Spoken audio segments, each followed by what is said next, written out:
पत्नी ने न जाने क्या किया था कि पति ने उसे एक के बाद एक कई थप्पड़ जड़ दिए। हमेशा हर सिचुएशन को शांति से हैंडल करने वाली पत्नी भी इस बार इतनी अशांत हो उठी और उसने अपनी चप्पल ही निकालकर पति की ओर दे फेंकी। चप्पल पति के बालों को छूते हुए निकल गई।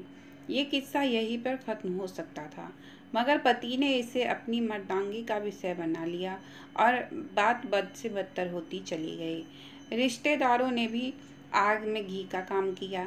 किसी ने कहा, जो औरत अपने पति को चप्पल से मार सकती है वो ना ही तो वफादार हो सकती है और ना ही पतिव्रता। ऐसी औरत परिवार ही नहीं पूरे समाज पर कलंक की तरह है। बीवी के पक्ष वाले कहाँ पीछे रहने वाले थे। किसी ने कहा, 21वीं सदी में भी जो स्त्री के साथ मारपीट करते हैं उन्हें तो जेल भेज देना चाहिए। तो कोई कहता, जरूर उसको कोई और पसंद आ गई होगी, इसलिए अब पत्नी से मारपीट करने लगा है। बात कोर्ट तक पहुंच गई। दोनों पक्षों ने एक दूसरे के खिलाफ केस फाइल कर दिया। पति ने चरित्रहीन होने का तो पत्नी ने दहेज और शारीरिक उत्पीड़न का आरोप लगाया। 1 वर्षों से अधिक समय के लिए केस चला था। इन 1 वर्षों के दौरान दोनों पति पत्नी अलग अलग रहे थे। इन 1 वर्षों के दौरान दोनों पक्षों के समर्थकों की संख्या कम हो गई थी। पहले जहां दोनों पक्षों में समर्थकों का समूह होता था, अब गिने चुने लोग रह गए थे। पति और पत्नी दोनों की आर्थिक स्थिति भी इस समय के दौरान नीचे गिर चुकी थी।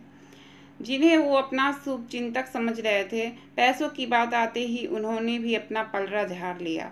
अगर कोई देने को राजी भी हुआ तो मोटे ब्याज की शर्त पर। आखिरकार वही हुआ जो सब चाहते थे, डिवोर्स। हर कोई खुश था। दोनों पक्षों के रिश्तेदार, उनके माता पिता और वकील। लेकिन 10 साल की सुखद शादी, पत्नी मुक्त थी और पति शांत। शायद ये एक इत्तेफाक ही था कि इस खुशी को मनाने के लिए दोनों पक्ष के लोग एक ही चाय की टपरी पर बैठे, आमने सामने। इत्तेफाक इसलिए क्योंकि ज़्यादातर लोग जो एक दूसरे के विरोध पक्ष को सपोर्ट कर रहे थे, वे एक दूसरे को अच्छे से जानते भी नहीं थे। पति पत्नी भी इन सभी से दूर एक दूसरे के सामने मेज पर बैठे। पत्नी ने पति से कहा, अब तो खुश होंगे ना, तुम्हारे मन की जो इच्छा हुई है, मुबारक हो। तुम भी तो आज जीत गई हो मुझसे। तलाक तो तुम्हें भी मिल गया है, पति ने कहा। तलाक को तुम जीत का प्रतीक समझते हो, पत्नी ने पूछा। पति चुप रहा। थोड़ी देर की शांति के बाद पति ने कहा, मुझे तुम्हें 5 लाख रुपए अभी और हर महीने 8,000 देने का आदेश है। अभी मेरे पास पैसे नहीं है, इसलिए मेरा जो सिटी में फ्लैट है उसे तुम्हारे नाम कर देता हूँ। पत्नी बोली, लेकिन उस फ्लैट की कीमत तो 18 लाख की है। हाँ, लेकिन हमारी बेटी तुम्हारे साथ है और आगे उसके खर्चे भी बढ़ेंगे, तुम्हें थोड़ी आसानी होगी, पति ने कहा। नहीं नहीं, मुझे सिर्फ 5 लाख ही देना और तुम हर महीने 8,000 तो देने ही वाले हो, मैं मैनेज कर लूँगी। अगर 5 लाख नहीं है तभी कोई बात नहीं, पत्नी बोली। दोनों फिर से शांत हो गए। पति सोचने लगा, कितनी भोली और समझदार है ये औरत, जो कुछ समय पहले तक मेरी पत्नी थी और अब अनजान।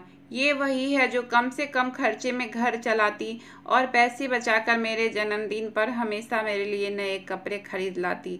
कभी बीमार भी हो जाती तो पैसे बचाने के लिए मुझे मालूम न होने देती और घरेलू नुस्खों से अपना इलाज कर लेती। मगर घर में कोई और बीमार होता तो तुरंत डॉक्टर के पास लेकर जाती। मेरी हिम्मती मारी गई। मैं ही अपनी झूठी मर्दांगी के चक्कर में इतनी बड़ी गलती कर बैठा। पत्नी के दिमाग में भी उथल पुथल मच रही थी।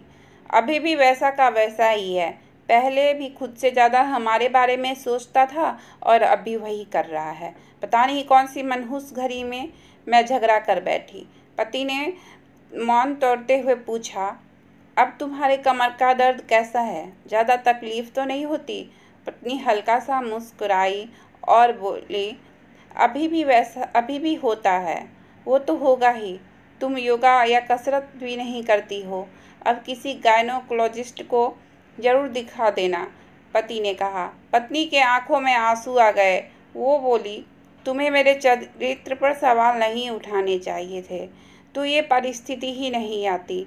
हाँ, मैं जानता हूँ तुम बहुत अच्छी हो। मुझसे गलती हो गई, बहुत बड़ी गलती। मैं लोगों के बहकावे में आ गया था, पति बोला।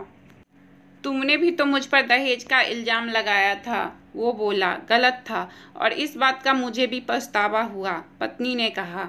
पति कुछ कहना चाह रहा था लेकिन हिचकिचा रहा था। पत्नी ने पूछा, क्या कहना चाहते हो?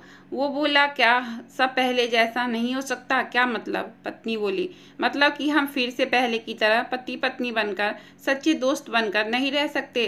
पति बोला, पर ये डिवोर्स के पेपर दिखाते हुए पत्नी ने कहा, फाड़ देते हैं। पति ने अपने पास रखे डिवोर्स के पेपर फाड़ते हुए कहा।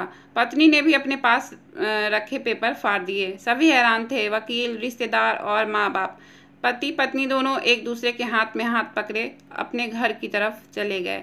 दोस्तों, ये कहानी उन हर पति पत्नी के लिए बड़ी सीख है जो छोटी छोटी बातों पर लड़ते झगड़ते हैं और इन झगड़ों को बड़ा बना के अलग होने का डिसीजन लेते हैं।